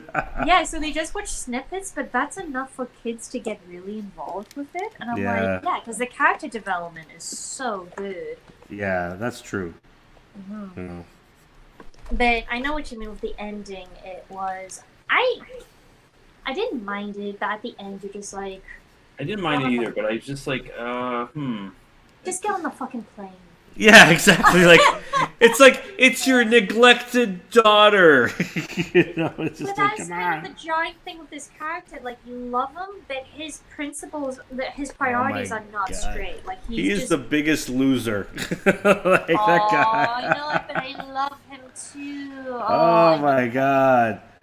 Oh my god. No. Yeah, the main character was infuriating.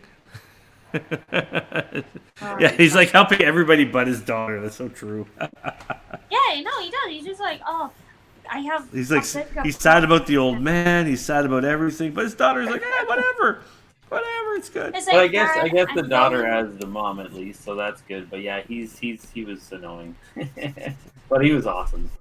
I know. Yeah. It's so solid. Like, I've grown up with a lot of like international movies growing up, and I always love Korean cinema and television. Like, there's just the way characters and development is done is so good.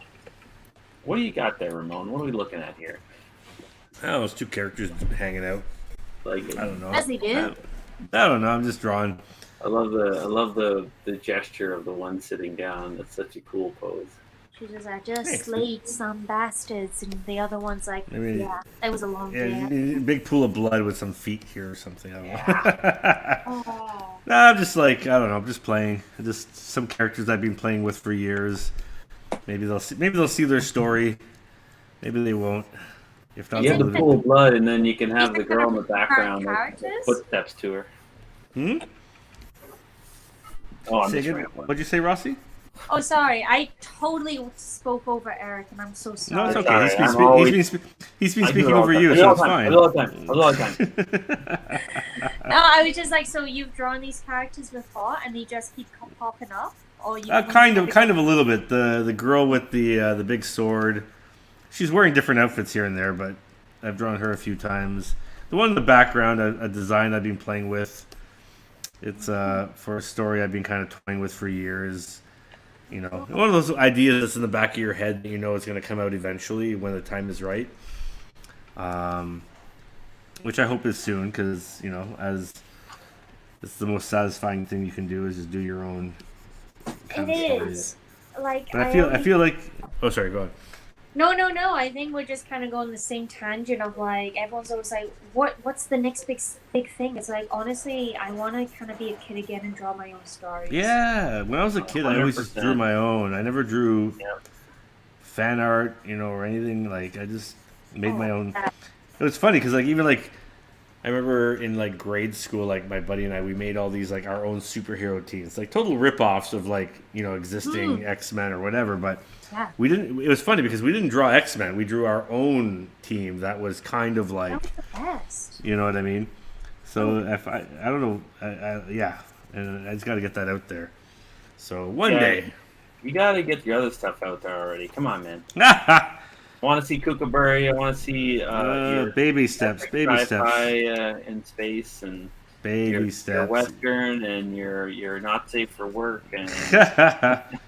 There's only so many hours in the day, unfortunately. But hopefully, you know, as we get older, you kind of figure out how to make the time a little bit better. It's also like your attention span too. Like even talking to people that are like, oh, I like it take a long time on one project, and it's like honestly, the next one you do is going to be better. Like just do what you need to do for this now, and just move on to the next thing. Because each time, like. It's not always going to be the thing that it's always just going to keep getting better. But exactly. But it's a weird zone though, because you're like you want to make it the best you can, and I'm maybe doing that a little bit with Wildflowers, but I'm also I did it once. I did like a preview. I developed it, and now I'm like, okay, the story is evolving. I know I want to address that soon. Exactly. Yeah. But there's also stuff where people just dwell on the plot or this or that. I was like, honestly, I don't even write a script most of the time. I actually just do thumbnails and I have key scenes and I just work it in between. I'm the same way. Like I've done a full script a few times on projects over the years, but I find I work better because I think in scenes, and then as the scenes kind of build, I kind of place them, and then I build another scene, and then the scenes kind of just start linking each other slowly. Yeah. And building towards each other. So I find it's a much more visual approach, I guess, but me too. I find it works better for me. And it keeps me more engaged as well. Oh yeah, Sheldon and I kind of fly by the seat of our pants for art, and we like it because out of that like organic discussion, so much more shit comes out, right? Yeah. So. Yeah. And sometimes you just gotta dive in, like. I remember when I started Kookaburra, we did those webcomics, and I was like, I had an idea, like a tangent, and then I knew kind of like where I wanted to go. Like, you know, when you're planning a road trip, you're like, okay, I'm going to go to Montreal, but I'm going to stop on a few places along the way. I'm not sure where exactly, but I got some ideas. And that's kind of how I started the story. And it was interesting because then, I know it's such a cliche to say, but the character kind of, the story kind of grew like its own voice and took me on a journey. Oh, yeah. And then it kind of eventually kind of teetered back to where I wanted to go. But it's like if my journey is a straight line, it's kind of crossing it and going back and forth over top of it in a very roundabout fashion, which I kind of love. Oh, I love that. Like, I actually had that with Wildflowers, where I had a bit of a hump with it, where I was like, I don't know what to do with this. And this is cheesy as it sounds, like the story kind of writes itself. Yep. No, it's true. And there was a moment I was like, oh, I could totally take it to this direction. And from there, a whole bunch of other kind of stories, like plots come in, and it's like, this fits exactly. And I didn't even have to like think it. It was just, it's like if you have those kind of projects, give it the time to kind of develop itself. Because people are like, I don't know what to do next. It's like, just let it be. Exactly. Enjoy the ride, basically. Yeah, it does arrive. It totally. Let it be. Let it be. You're just serenading us tonight, Eric. I love it. I don't know what the bomb looks like, so I just wrote bomb. I don't know what. I can't remember what it looks like. Oh, is that those weird things she makes? Those the little faces? Like whole homemade bombs. And I'm like, I can't remember. So she got a wheat can right Don't they look like these little things that have like a weird face on them? Yeah, or something, or something. I will get to it eventually. But like a big mushroom or something. I don't quite remember right now. So people put. I always do that. I always like leave the thing I don't want to draw last every time. Because I'm just like, you got to. What time have we got here? Oh man, 9:40. Jesus. Time flies when you're having fun. Oh, doesn't it? So much more fun just to draw your own shit. I know, right? It seems so much better. It was funny because I can't remember if you mentioned it in one of your Instagrams, where you just do these drawings to like cool down or every night. Do you do it every night or just every so often? Oh, I used to be so much better at it. Lately, I've just been working super late. Yeah. Just getting stuff done. But I miss how I was then. I used to give time and be able to do it, but now it's just been working so much on other people's stuff. And yeah. That's kind of how I feel. So I was seeing your post. I'm like, man, I gotta do what she does. Just do like one drawing, whatever it is. Take an hour, take half an hour. I try to. Sometimes I get bursts of it now. I am just doing only work, and then I have outbursts. I'm like, I just want to get involved with it, and I always love it when I'm in it. Mm-hmm. It's just kind of getting myself motivated again, doing it. I think it's just going at my pace. Next year, hopefully is like doing like, my indie comic, all of that, doing more comic stuff. And I don't know, we're going to see how my career goes next year. There's a lot of different options, and I don't quite know what's going. So I'm going to... But they sound like all good options, though. Yeah. They're not bad. I mean, I'm coming back to Scotland in January, basically unemployed. And I did that on purpose just to be like, let me look at everything. And let's see what's the next stage. Because I'm just really picky now because I'm so particular of like how long each thing lasts. Because I have been pushing stuff back. So I know me and Dan Panagian have been talking about doing something for a lot. Oh, nice. So I want to get back at him and try and get the ball rolling for that because we've been pushing that back quite a bit. Because he's like, oh, you're always so busy. I'm like, no, I don't want that to be the excuse anymore. Oh, that Dan, that charming fella. I know. He's so good too. Like again, oh yeah, he's awesome. Just the fact he wants to like work with me on something, I'm like, oh shit, okay, thank you. Must be doing something right. Yeah, I love his work. He's so good. Oh yeah, the Canary book he's doing right now. Oh, beautiful. I'm not sure he might be done it already. I think he's been working on it for quite a while though. Just gorgeous looking. Oh, yeah. My lord.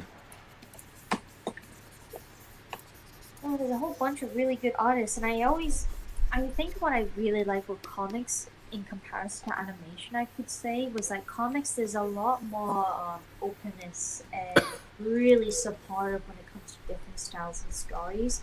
Animation is a little bit more cutthroat with kind of the styles and the trends that's going on.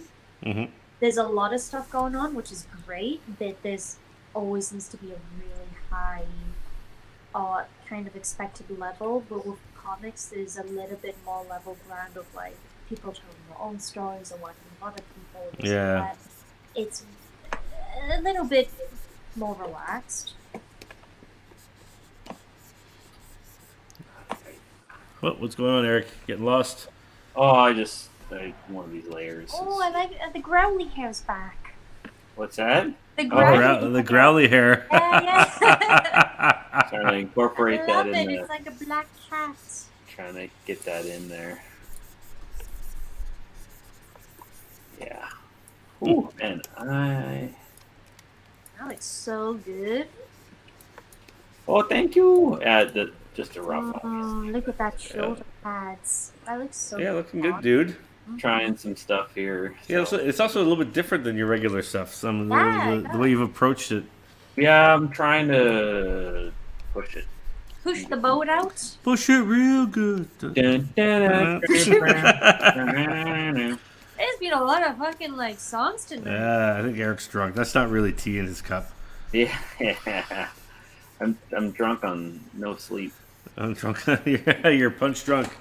You're drunk on life, man, and the lack of sleep. Oh man, after Fan Expo, it took me like a week to recover. Oh my god, same. Oh, I was beat. I think just that party night alone we had was just one ridiculous. night. I only went for one day, and the one night, and I'm like, I'm out of here. I'm so tired. You were going full hardcore though, like. Well, I had to run the bar. That was you? It's just like I had to make sure Silvio had a few drinks. It was funny though because like if you think about it, I mean I don't know how it was for you, but like we had people coming in on the Thursday or whatever it was, right. So there's like after months and months of not doing anything, maybe more than one thing a week, maybe if you're lucky. Like during the pandemic, you might hang out or party every 2 weeks or whatever it might be. But this was like 4 days in a row of just late nights, eating, drinking, socializing. Like it was glorious, but it was just like your body's just like what are you doing? You know what I mean? It's just I was a wreck. And then I took Monday off, and I was back at work, and people were messaging me. It's like, can you just not? I'm doing work, but I just can't talk right now. Can you just not? I love that. I think that's probably a Scottish thing. Is can you just not? Like, just love it. Okay, so I don't sound particularly Scottish, but if I drink more, then the Scottish comes out a little bit more. Yeah, well, you can hear you have the hint of the accent, obviously. I do. I can't wait to go back home because I know it's going to be so like. It's going to be recharged. It's going to come full out the accent. Real, like especially from my sisters, and I'll come back to Toronto one day. It's going to sound so like proper, and people are like, "Oh my god!" And then we'll be like, "We can't understand what you're saying, Rossi. What's going on?" I mean, I don't think most people do. Most of the time, I don't know. You just smile and nod, and you just go on with it, you know. That should be a good book.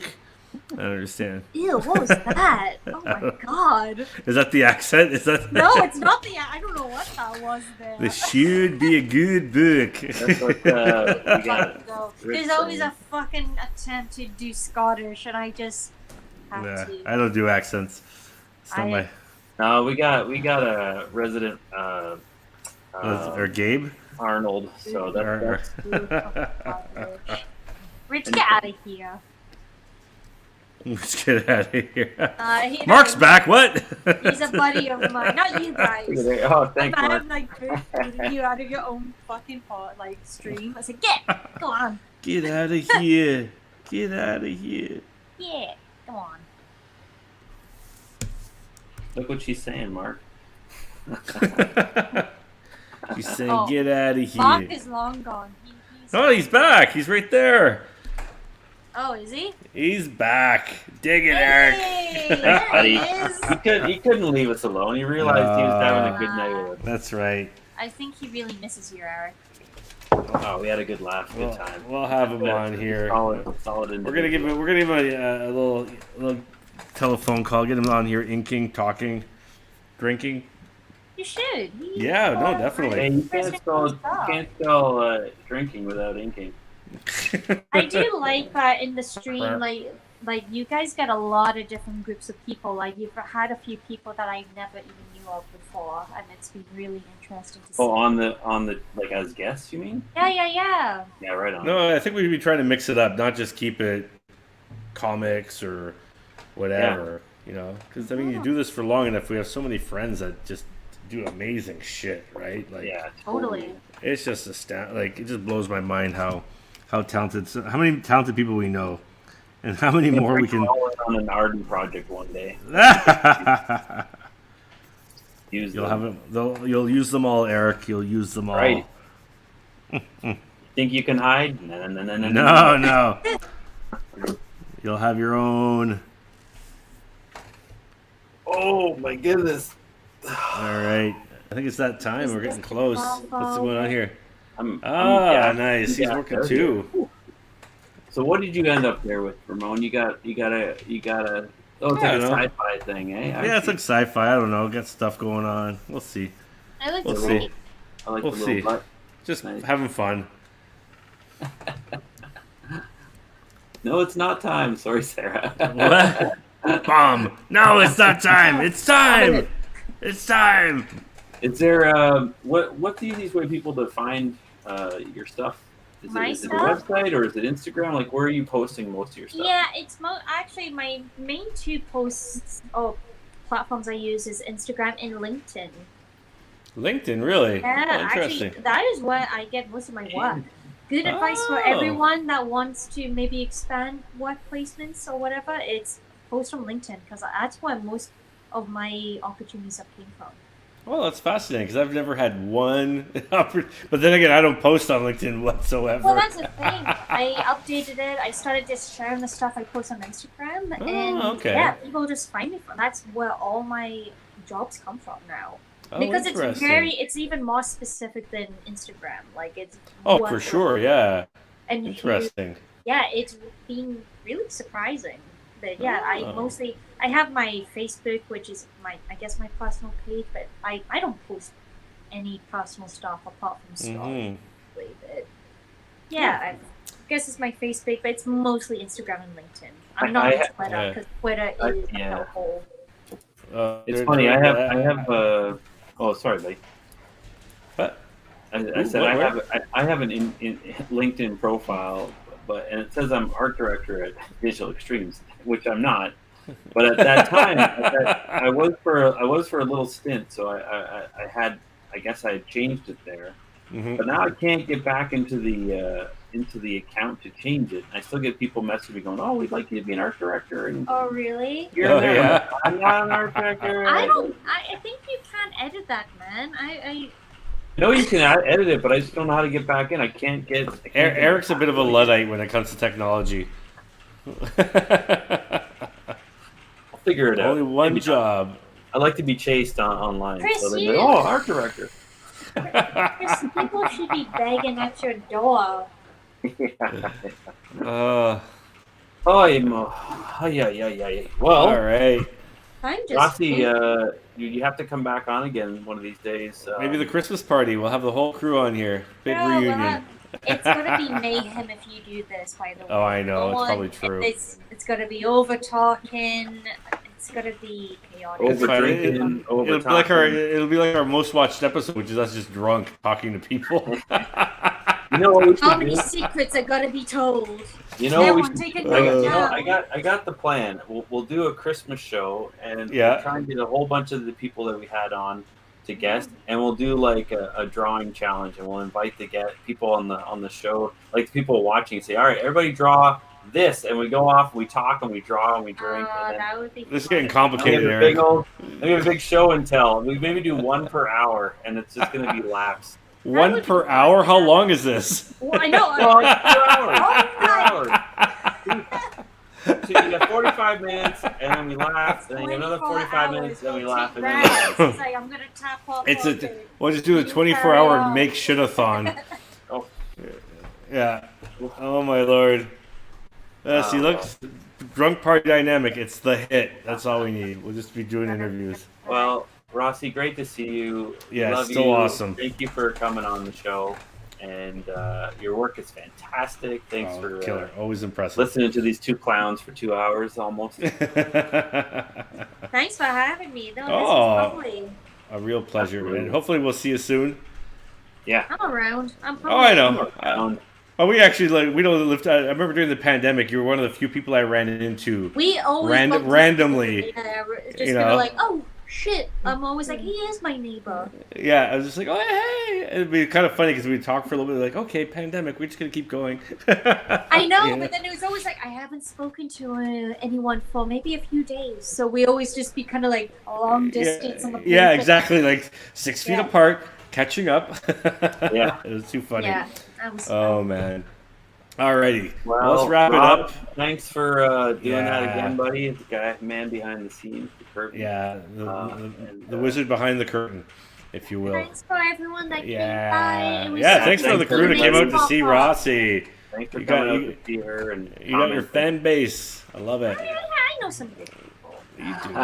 Yeah, I know some good folks. goes. Well, all right. Till next Monday then, and we'll see you next week, hopefully. Yeah, keep making shit. All right, keep making shit, everyone. Cheers. Bye. Bye.